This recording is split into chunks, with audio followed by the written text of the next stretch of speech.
Welcome back to Brothers in Boots. My name is Mike, My name is Jeff.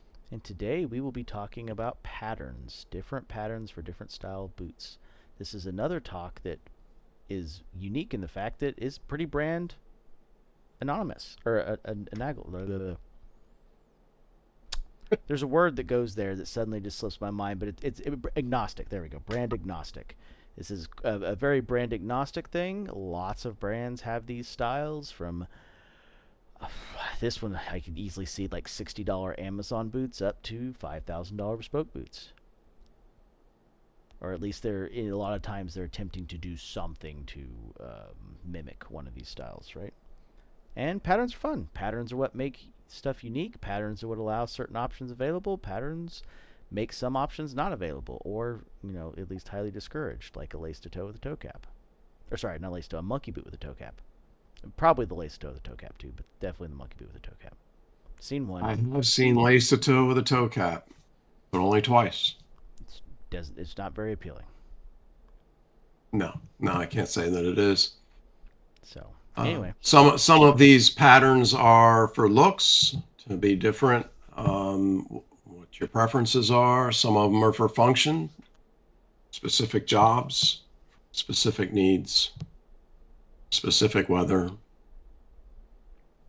yep, So a lot we're of going to them try to cover a whole bunch of standards. the bases. I hope we don't miss any. Yep. So I prepared a boot rack of examples.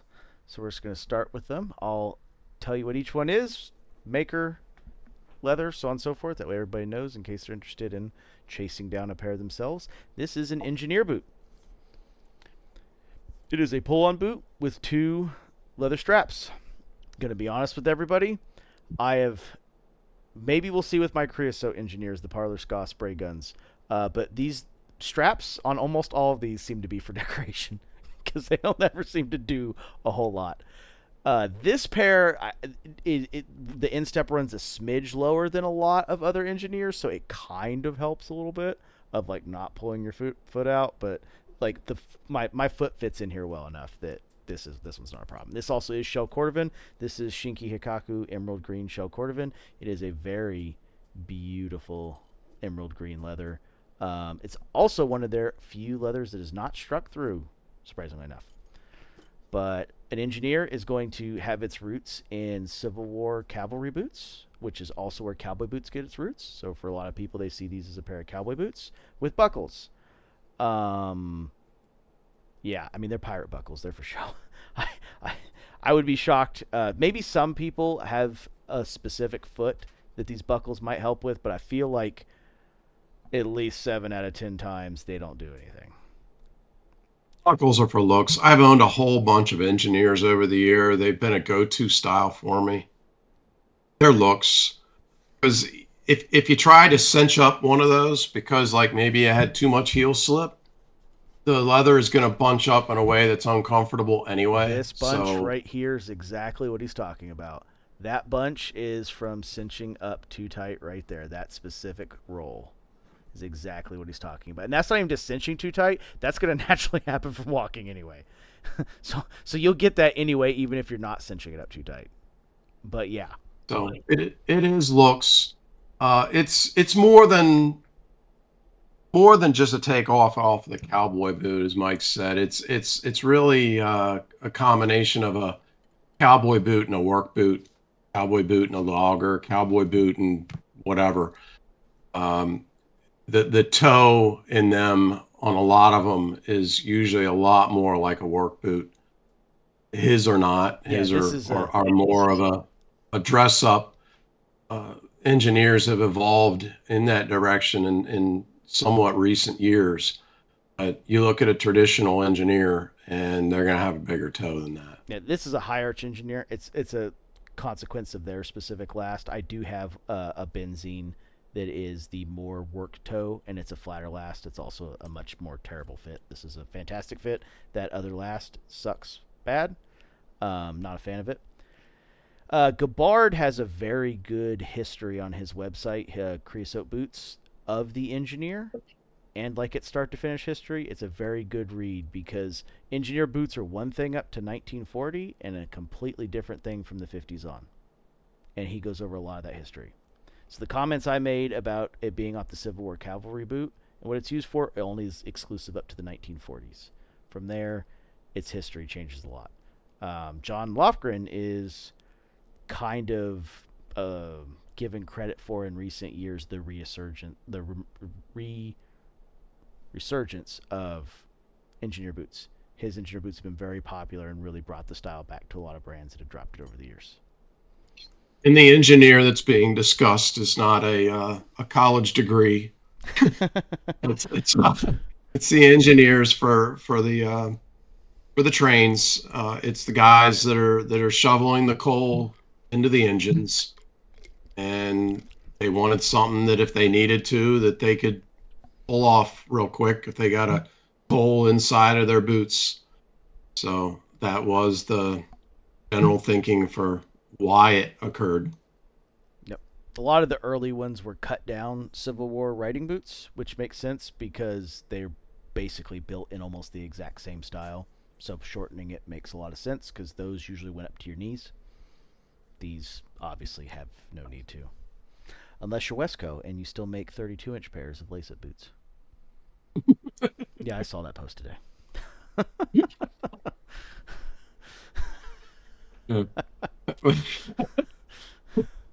Well, we'll see you at the Blue Oyster. Yeah. That that what it was? Police Academy? Yeah. Yeah. Am I that right? Yeah, I'm pretty sure. I think it was the Yeah. Blue Oyster Yeah. bar. I haven't seen the movie in a long time, but I'm pretty sure you're right. I'll I'm gonna have to watch it again. I'll never It's forget been the way scene. I too think it long. was the second or third one where the captain's on the beach and they write words on his stomach in suntan lotion and he gets burnt like a motherfucker. I don't remember which one that was. I I think know it's not the first it's one. not the first one. It's like two or three. It's got the old man that's the dickhead sergeant, but yeah. Anyway, second pattern. This is a wedge sole pattern. What's unique about the wedge sole pattern is most of the pattern is actually not unique to the wedge sole. Most of it's in the bottoming. There are some slight differences though. There are a couple things they do where they kind of make the leather patterns a little bit more oversized for doing this, but generally speaking, this is more of just a plain toe pattern with a toe cap. But there are a couple minute differences. Well, this one is trying to use the high arch, Correct. so Yep. it's got the lineman shank in it. Um, if it didn't have the lineman shank in it, then it wouldn't have the arch, and it'd be a flatter boot, more a la Red Wing. Yep. So, like I said, the pattern's a little different to accommodate the wedge, but not a whole lot. It's mostly gonna match some of the others, but it is the wedge sole style. This is very popular in certain circles. If you've seen our previous video on soles, you know we're not huge fans of it, but say la vie. It is for some people, and if it's for you, enjoy it, wear it. Don't let anybody tell you no. I think it's a love hate. Man, I'm struggling to find the love with it, to be entirely honest. And to go with it here, So many people swear by it. I 100% agree. And this is a pair. Oh, sorry, those were Frank's Rainiers. Rainiers, and the uppers are a terrible mistake of 10-ounce English bridal zucchini and then 8-ounce Montana green bison for the lowers. And then this is a pair of Roll Club Underdogs and Natural Chrome XL Horsehide,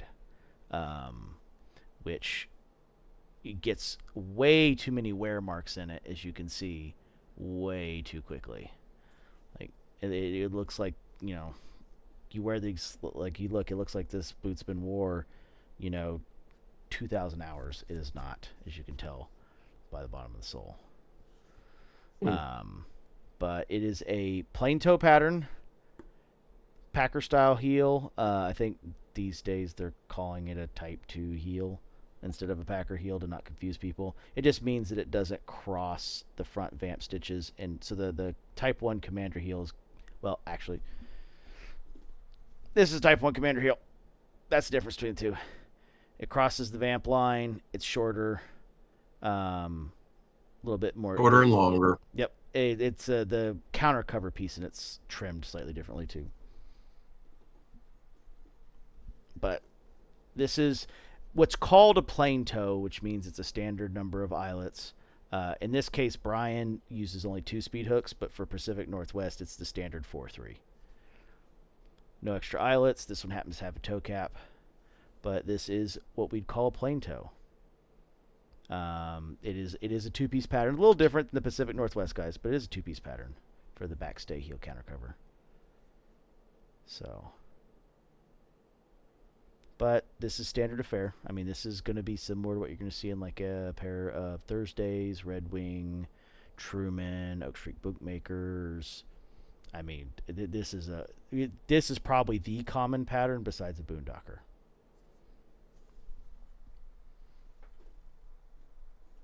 It's one of my favorites. I would say probably at least half of my boots are a plain toe style with most likely a toe cap. I have like 3 plain toes. I don't. I personally, besides engineers, which some brands will put a toe cap on this. I don't think anybody wants to see a toe cap on this. I don't think it looks right. Yeah, I mean, I'm glad they make it available as an option, but I don't think it looks right personally. I mean, this is just like a cow. There is a cowboy boot style toe cap they do make, which is a very cool toe cap. It's very stylized and accentuated, and meant to go with the pattern that you see sometimes. But for an engineer, maybe a shift patch I could understand if you're riding motorcycles in it. Well, just on this one because it's the left boot. Obviously, you wouldn't have one on the right boot because there's no shifter, but the left boot would have a shift patch. But you'd have to deal with the fact that they're not even.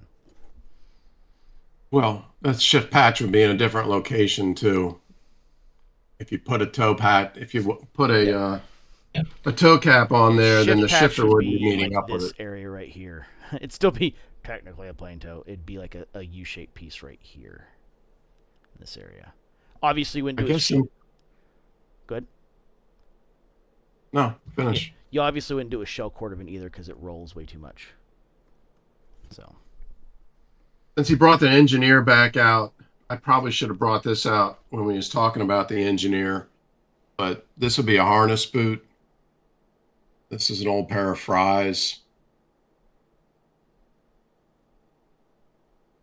square toe, big old square toe. They're always a square toe, and they've always got this little harness piece here.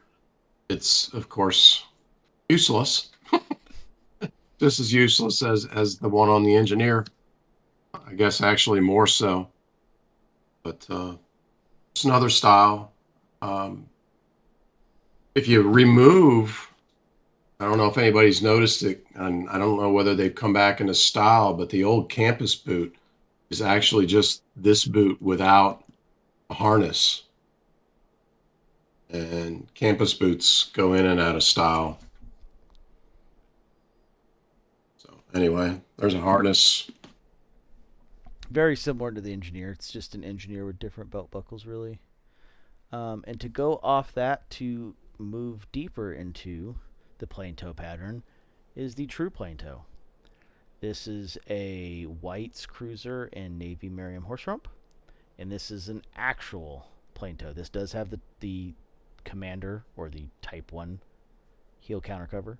I don't know if White's does many Packer counter covers, to be entirely honest. I think the majority of theirs are Commander style. But, 2-piece backstay, pull loop, very standard, the standard 4 eyelets, 3-speed hooks. This is probably the bread and butter pattern. Like, the other most popular style besides this would be a Boondocker, which I'm going to pull a picture up of real quick. And as you can see, the only difference is really this single-piece backstay.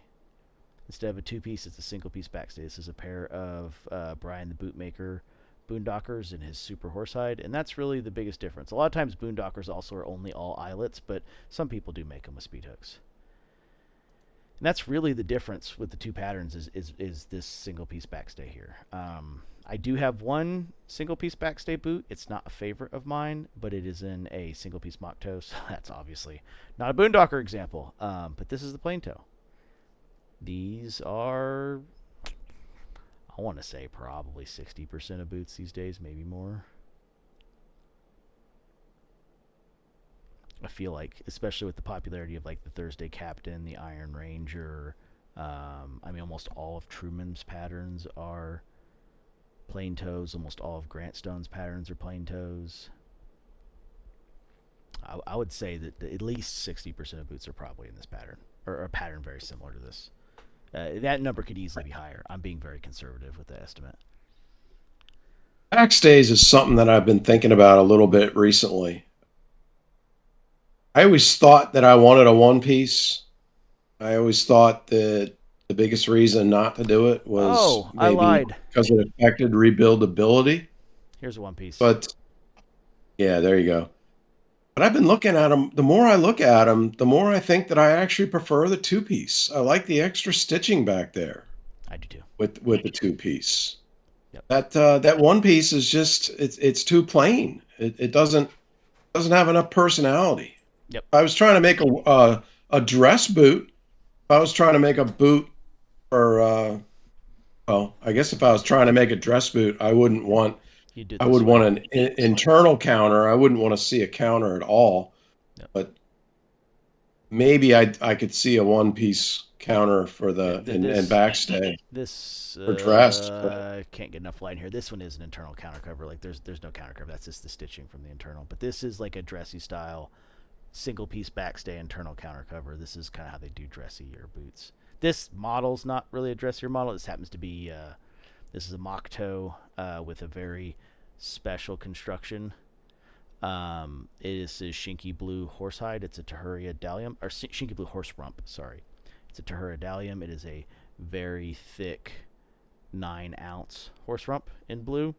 It's this one's got stylings of dressy in this mock toe style because you could easily do the backstay and stuff differently, but this is a bit more of kind of like a rugged toe shape. So, but yeah, I mean, this is definitely one way of going about doing it. I think the White Stevens is a very similar construction to this right here. I think it's I love that boot. Great boot. so.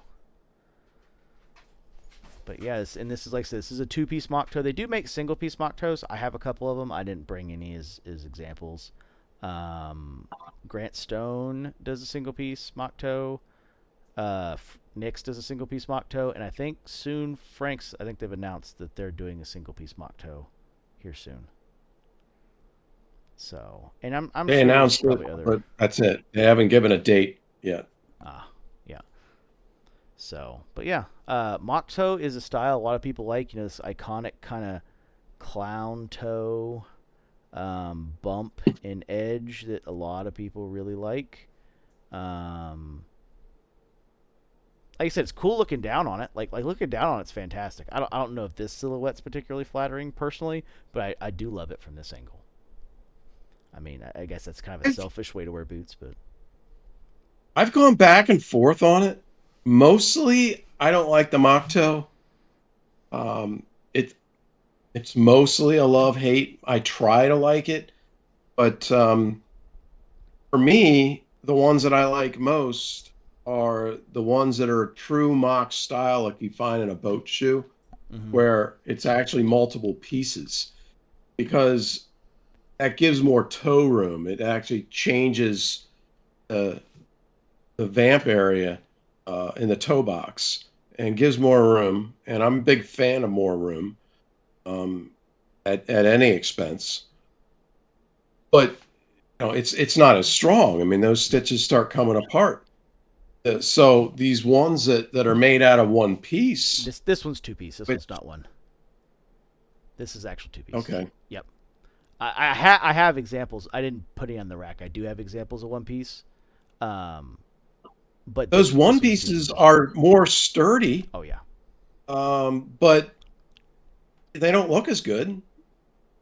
And I don't know. It's a weird decoration at that point. Yep.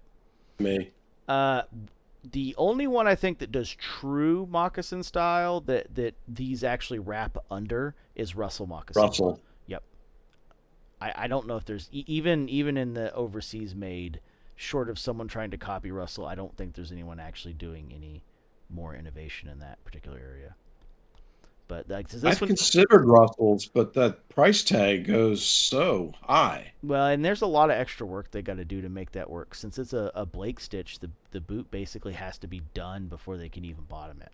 So extra risk and whatnot. I think they also hand sew every um, upper moccasin, and they also use a piece of leather over the top to protect the two-piece construction on top of it. So it is a decent.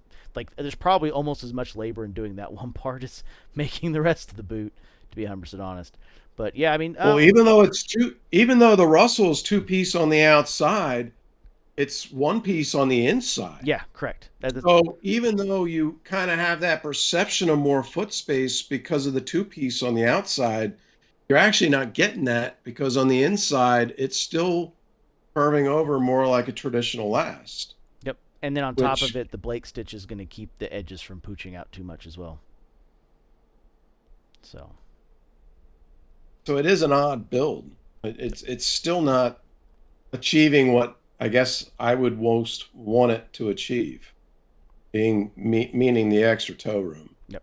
So this boot looks It like it would look doesn't like it have. on the outside, but it wouldn't actually deliver. Yeah, this one looks like it doesn't have a lot of toe room, but remember, for the viewers at home, this is Norwegian welted, so the toes actually go all the way down to where this stairwell is. So there's actually another almost I don't know, eighth quarter inch there or whatever of extra height than this. This has actually got a pretty tall toe box. Tahura also does made to measure if you request it. So that gives you some options if you wanted to make adjustments from there. Probably, yeah, I'd say probably my favorite mock toe of any maker that makes mock toe. I'm not a huge fan of the Red Wing or the Lasts. Their Lasts just are not for my feet. This is the closest you're going to get to like a Red Wing. Joseph Magnus triple cask, one of my favorites. I have two of them sitting out there in my whiskey barrel. This is actually not what's inside of it. I did a barrel pick at Magnus, Mm-hmm. and when we were going through all the barrels, I started pouring all the extras into a bottle. So this is like 8 barrels put together that I just kind of took home for free. There you go. Hey, it's at least a cool story, if nothing else. But like I said, mock toe, definitely up there, one of my favorites, just because I like the look of it looking down. I'll be the first to admit the side profile, probably not the most flattering, probably not the best look for others, but for the person wearing it, it looks cool. And I'm okay with selfish ways of wearing boots. I'd actually say the way they look from me looking down on them is probably more important, and I care more about than how other people see them, to be 100% honest.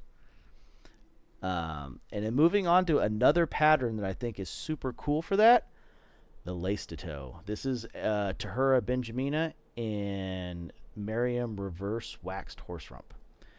And it is designated as a lace to toe because, well, this one I had him do extra speed hooks, but if you look right here, the 4 would be right here, the 3 and the 1, and then you have an extra speed hook. On some of the larger sizes, like guys like Art who are close to a 12 or a 13, there's actually an extra speed hook or an extra eyelet on his lace to toe since it's, like this much longer. The But yeah, leather is so badass. I know I'm it supposed is. to be looking at the pattern, but I'm looking at the leather. Yeah, this is I the fact that you can get it in reversed and waxed. I've tried to convince Michelle to give it a shot. I think Frank's customer base is going to like this significantly more than the TPR finish. I really do think this is the best way to do horse in the Pacific Northwest. And I will die on that hill. I love it. That's fantastic. So, this last is very reminiscent of the 4811. I do believe that's kind of the look he was going for with it. This is the only Indonesian boot that naturally comes with arch support. That you don't have to ask for them to build in extra heel height arch support in. His finishings are absolutely fantastic, and like I said, the model is super unique.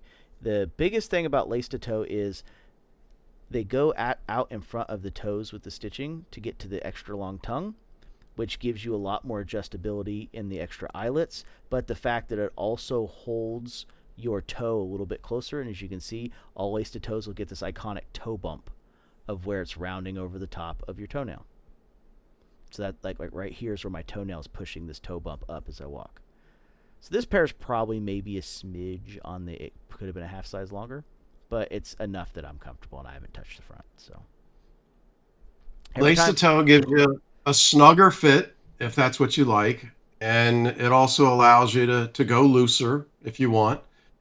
Um, Meaning like maybe if you wanted to do double socks or yep, even double extra thick socks because it's cold, that lace to toe is going to allow you that extra room to be able to still put those boots on and have it be comfortable. yep. The But one, it's also harder to break in, and it's also more leather up front. So there's yes, pros and cons. yeah. Remember this upper leather right here is running all the way up to the front. Now this pair is just a single leather piece up here in the front pattern. The Pacific Northwest patterns, this front piece is actually doubled up. So you are getting extra leather in a Pacific Northwest pair in this toe area. That's a big difference. This one happens to be an Indonesian, still using plenty thick leather, but lace to toes do double up, especially once we start talking about one of the common lace to toes, which is a monkey boot, where we're really doubling up leather layers. The biggest downside to this one, if I had to pick one, would be if you bend down and flex a lot. This like you've got to really do some finagling to make that work, and this will not have a very good look. Plain to toe for people who flex and bend down for half their day is probably the way to go. But I mean, no one can argue that the look ain't badass. And from above, it's a cool look from above. Which, once again, this is the most important view of your boot right here. Selfish way of wearing boots, but it's the best way of wearing boots. Got monkey coming up next, since Yep, it's basically a lace to toe. I have two styles of monkey actually. So we have here's a pair of Franks and Badalassi Carlo Waxy Steel Gray. Looks kind of green, but it's actually gray. Interesting thing about black dye, when you try to make grays on brown veg tan leather, you get green because black marbled shell is actually green. So it's got hints of green. This is an actual real green kiltie, so you can tell it's not green. That's olive Merriam horse rump. And so there's two specific stylings that are unique to the Pacific Northwest themed monkey boot. Frank's had prototypes of this that are not in this style, but due to complications with lasting and rebuildability, they've decided not to offer it that way. This is what's called dress patch. It's a lineman's patch on both sides. They have a work version that will come up here like this. I personally don't like the look of it. It kind of looks like an 80s tack-on action sticker. I'm not a fan. I like this casual look significantly more. And this is... You don't own any of those? Mm-mm. I can grab mine. Yep, I do not.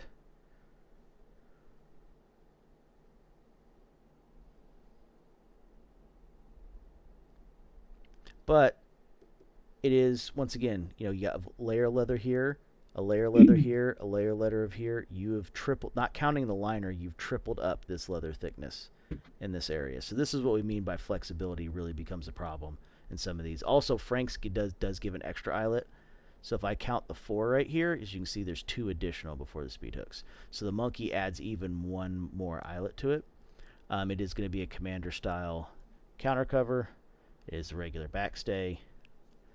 And then, as I said, you get a much longer tongue with Frank's, but if I moved the kiltie, you would see more that the stitching does cross under, and this is kind of the view from above, which is a very pretty view from above. These also, with Frank's, I don't know what it is in the pattern, but I find these to be a little bit more adjustable than other lace to toes that I have.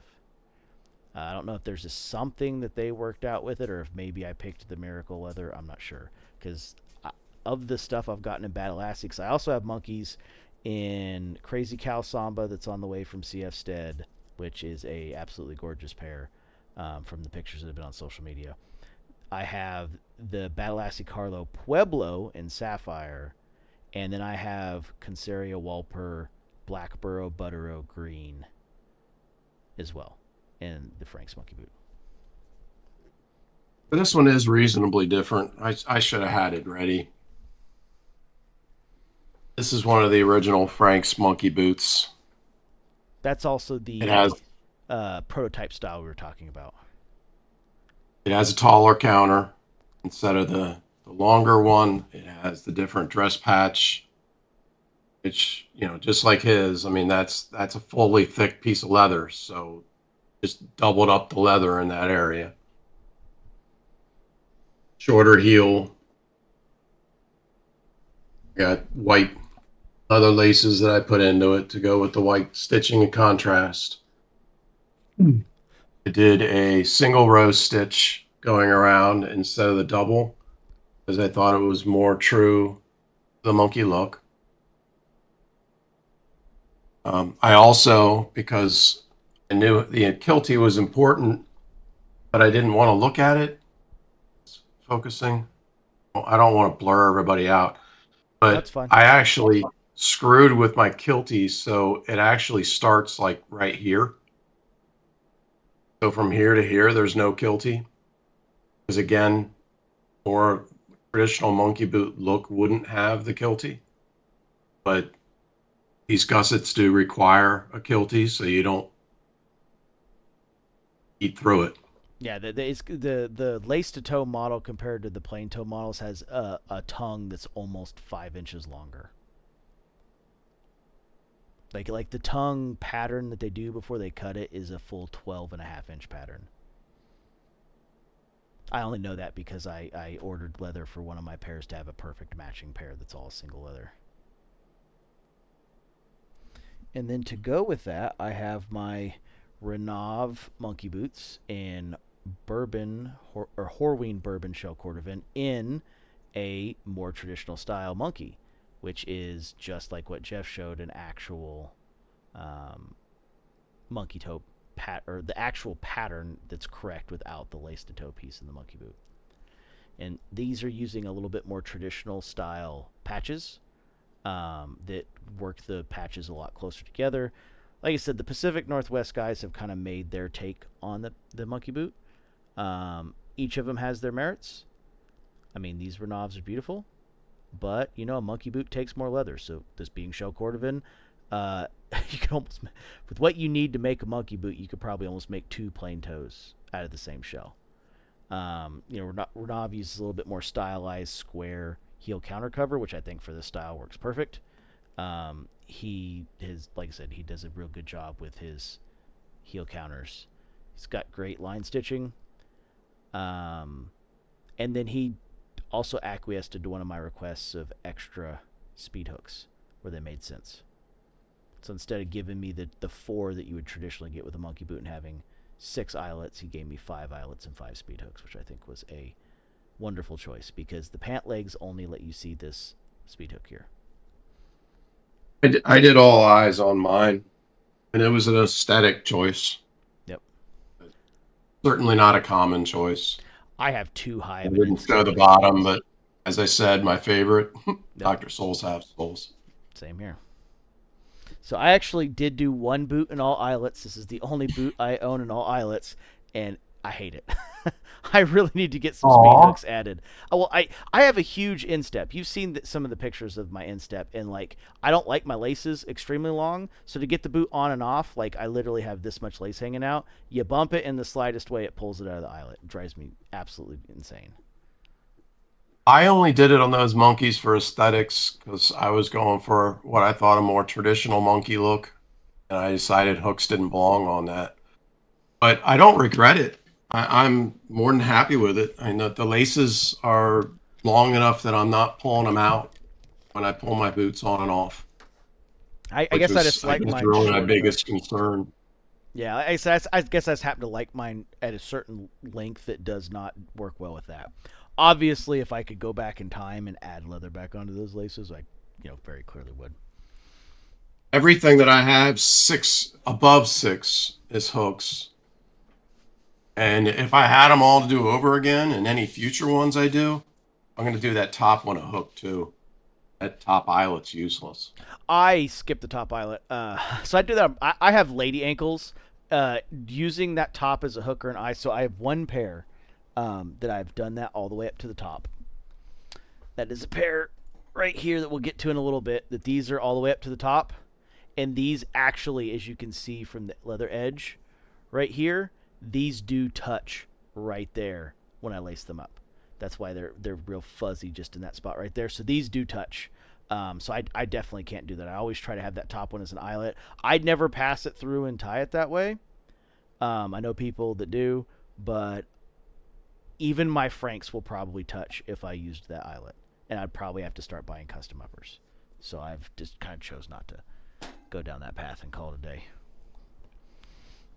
Alrighty, you mentioned in one of the other podcasts that this is one of your favorite styles. Well, here it is.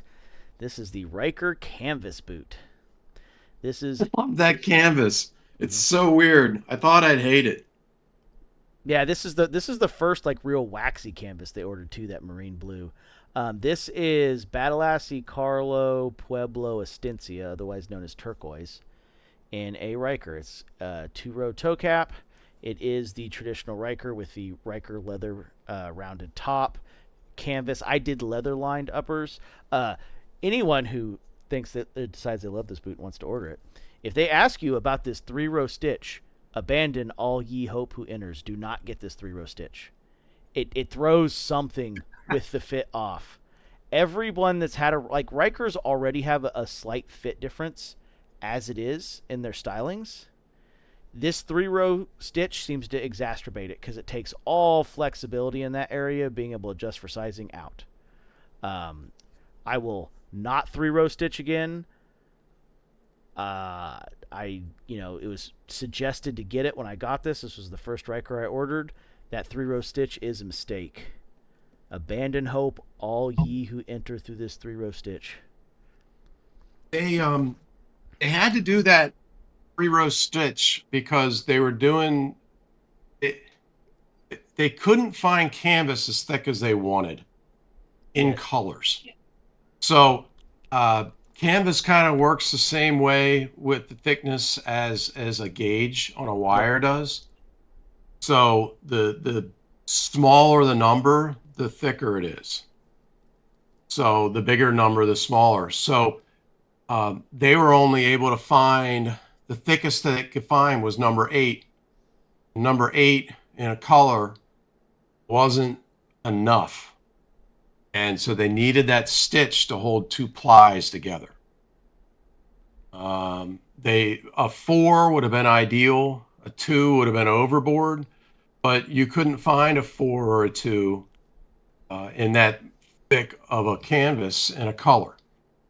So when I ordered my first pair, I was like, I just can't have that stitch. So I actually went out and I sourced my own.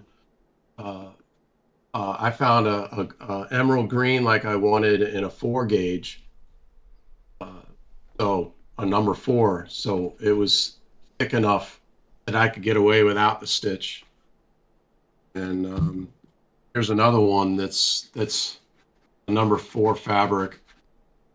It was actually sourced by one of our other friends, Abkakta. Um, so, shout out to him for that. He let me use what was left over from his. More examples of a Riker. And like I said, I never would have believed it, but it's become my favorite. Yep. My blue Palisades finally went in production Tuesday. They called me. They got 2 different thicknesses of that white waxed in. So I'm guinea pigging the thinner one that they haven't used yet, which is the 8 gauge. They've only ever actually made it in that 4 gauge. But I've got both of mine leather lined. I haven't done pure canvas. So I'm doing leather lined with the 4 gauge as kind of the first guinea pig to see if it can survive production without being doubled up. Well, if you got leather behind it, you wouldn't need to double it up. Yep. I mean, that is doubling it up. Yep. So And it's been Frank was in the same camp apparently. He didn't think he was going to like it at all, and it was somebody else's idea there to do that, and he just kind of went along with it. But he made himself one because he figured he needed to be a guinea pig and see how good it was going to be, and apparently been his favorite boot for the last year. Yep, I've heard the same thing. Fell in love with it too. Yep. I need to probably do a shorter one at some point. Maybe with that Galoon horse rump, if they ever get it, I'll do a short one in that. So we've covered most of the boot styles. I've got two more boot styles, and then we're going to get a little bit more into dress shoes. But this is a unique one because this is a rugged take on a split toe Norwegian. So this is a single piece split toe Norwegian in a very unique, shinky, shrunken red brown horse rump. And this is also Renov goods. This is actually shrunken by law. I don't know if they'll ever shrink anymore again. This one doesn't have the big flakes that a lot of it has, but some have big flakes, kind of like shrunken bison. But this is a pain leather to get. You just have to get lucky, and hopefully they have some sitting around when you go to order. Otherwise, you've got to pester what seems to really only be Indonesian makers to be able to get. But it is a compared to regular Shinky, that's like a 9 on the temper scale. This is like a 6. It feels a lot like Seidel, but has the other benefits of horse. Overall, it's a pretty cool pair of boots, and it looks really cool from above. I also really like this A7. So both the Renov boots I've shown, this one and the other one, are in the A7 last, which has this kind of big, thick, wide boy toe. Both have also been in the double welt. I do have other things from Renov, and like a pair of 6-inch, two pairs of 6-inch engineers. One pair is for sale. The 6-inch engineer was a failed experiment. That boot did not work. I thought it was going to work. Thought it would be cool. Cool is in the eye of the beholder, that is for sure, but that's not a pair that worked. Now on to one of my more prized possessions and one of the crowns. This is my Florinite Bespoke Cowboy Bootines, otherwise known as a Cowboy Chelsea.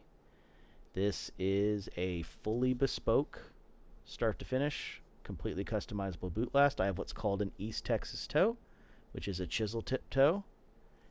It is literally 3/4 of an inch. That's my double F wide foot. Could not go any narrower than that. But it's in the square toe style. This is a 2-inch heel.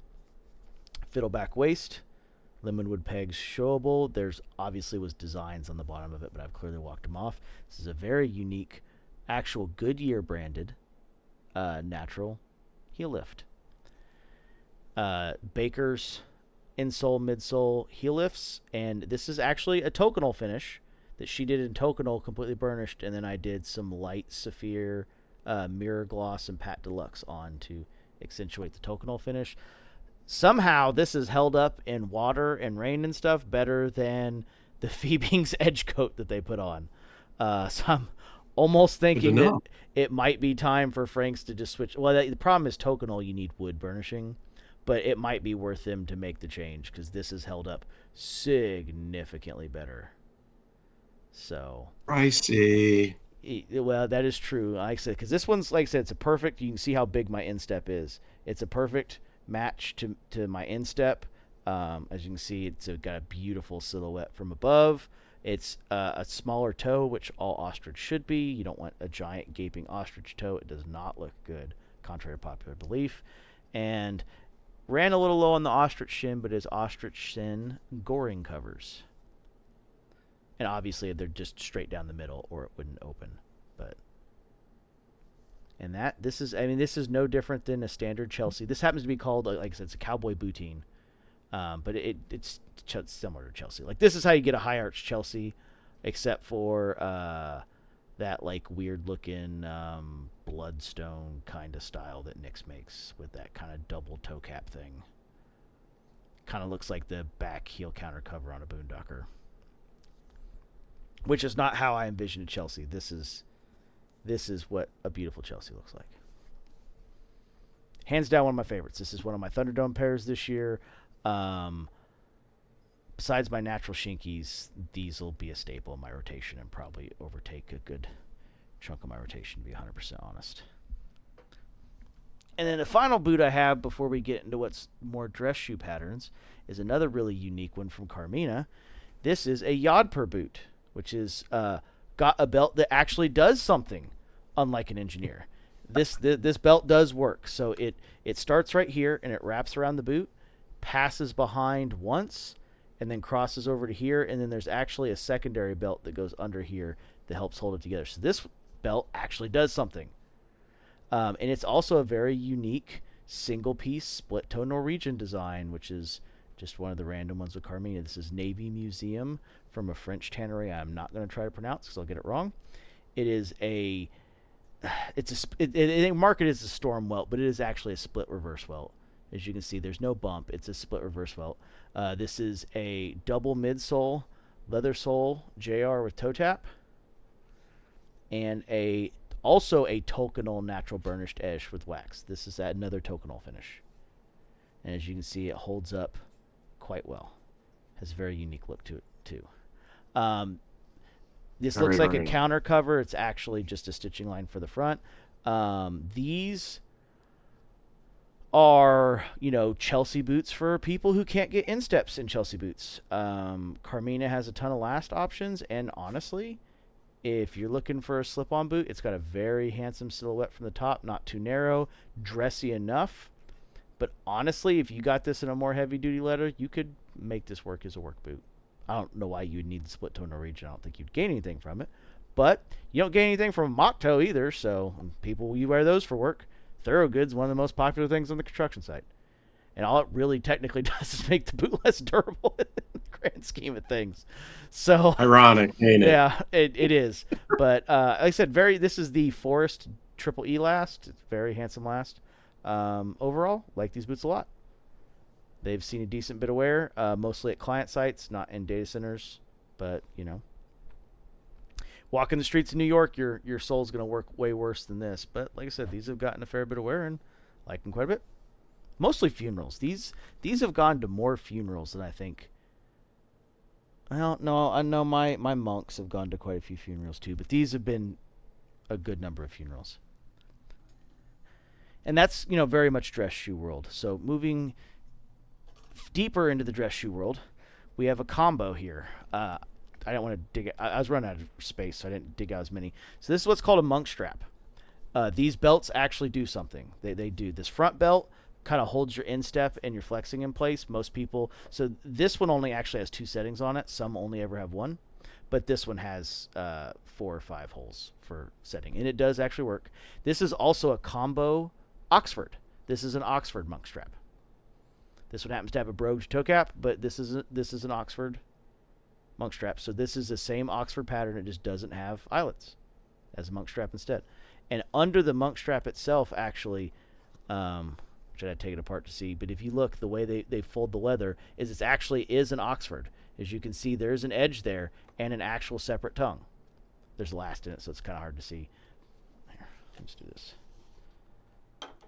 But if you look, there's actually a separate tongue in here. That's a separate piece of leather. So this is an Oxford pattern, just with a monk strap sewn in instead of a eyelets. But everything else is Oxford style with the closed toe cap, 2-piece construction. TLB is a very customizable, handsome dress shoe. And if you look, they actually have quite a bit of interior arch support. They use the pattern and the double midsole to pull it off, but compared to a standard dress shoe, it actually has a decently high heel and a good amount of arch support. I don't notice these bothering my arches as much as my old H&W lasts do. So there's that. Cool style. A lot of people like it. They do make these in single belt styles. That is a little bit more reminiscent of an engineer.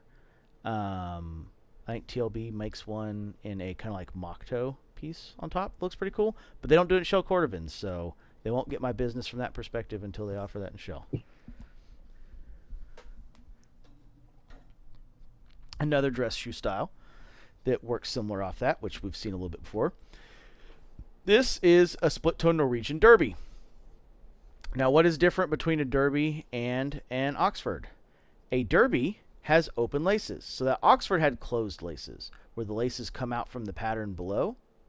And I'll show an example of closed laces here in a minute because I have a wingtip that, not a long wing blitzer, but an actual wingtip. But the fact that you can peel this up right here means it's a derby. These are interior facing. In a Oxford, or what's called closed lacing, these actually come out from under. So it tends to be a more what they call casual shoe, especially with the split toe Norwegian, makes it more casual than dressy, and a little bit less restrictive, more open, nicer for walking in. Usually they have a single piece backstay, which this one does. Now most of TLBs are single piece backstays. They have that kind of boondocker look. This is French Calf Medium Brown Museum, which is what all the color variation is. Very beautiful pair of boots, or pair of shoes, looks very elegant on foot. As you can see, I have worn these quite a bit because you can't even see the JR logo hardly anymore. It's there, but it's not easy to see. One of my favorites. I really do like this. Is a very casual, easy to wear boot or shoe. I should mean. I'm going to do that probably 7 more times. Very handsome from the top look. They have 2 different style toes that you can get in these. This is an H width, which is equivalent to a double F. As you can see, it gets real wide over here. I do still bulge the edge of this a little bit, which is why you see this little hump here, because I got big old wide hooves of feet. But yeah, I like these quite a bit. TLBE at the $400 to $500 price point for dress shoes, which isn't really much for dress shoes, to be honest, for what you get in the customizations. Really hard to be beat. And then the final style I have is a Allen Edmonds wingtip. So this is McAllister is the name of this model. This is McAllister, and it is a wingtip style model. It's not a long wing blitzer. It's a wingtip. It's a very brogue style, single piece backstay, lots of broguing. Has that wing step tiling. Has a toe medallion on it. I have a semi mirror toe on it currently.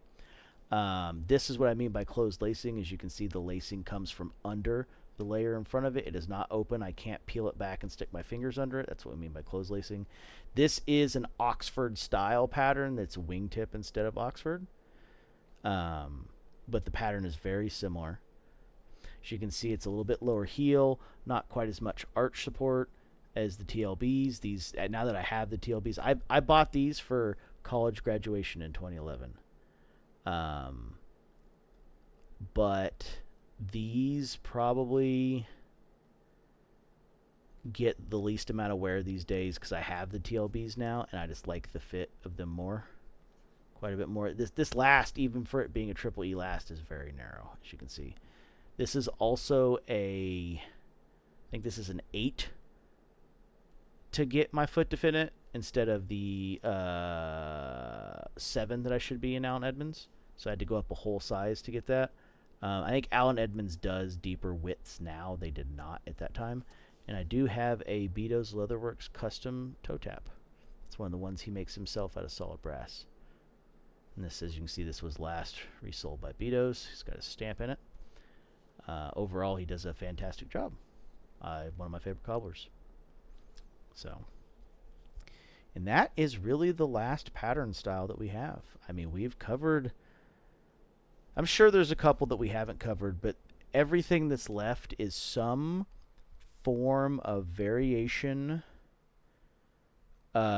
inspired by or technically falls into a category we have not shown here. Got a picture of a tanker coming up, right? Oh, that's right. No, you're correct. I do have the tanker. Here is the tanker. That's the one we didn't cover. Basically, the tanker is no different than the 8 or the 10-inch Commander, Builder Pro, Smoke Jumper. It's just they have replaced the laces with belts. So you'll have one belt in the instep-ish area that's in the spot it really should be on an engineer, but is not sewn in, which is a little bit farther forward, actually over the instep. And then a wrapping belt that goes around the uppers. Usually there's 3 loops on it, and it does what laces do in the uppers area to cinch it together. The one thing I will caution is, and Knob did this the smartest, is make sure you at least get the bottom eyelets if you get a pair of tankers, because these will look like the mouth of the Predator after about 500 hours. If you don't find something to help hold them together, you can usually run like a single lace through it and tie it, or Knob made a really cool add-on piece that snapped in place with snaps to help cover the Really buckle. nice. Yeah, to help cover the buckle Or and hold awesome. that together. It was really cool. Probably should have Of found a course, picture of they that. earned the name because soldiers that were in tanks were not literally were not allowed to have laces. So it was a necessity. Yep. For us, it's just a cool little thing, but it did have function. Yep. And they're still used It in the earned United States acclaim. military today as well. I think Nix actually bought Coyote Tan tongues to try to win that contract. I don't know if they did or not, but I know they had bought a tongue color just for meeting the uniform requirements of the U.S. military. I think they failed. I heard they got it too, but I think I heard they failed. Yeah, I'm not sure.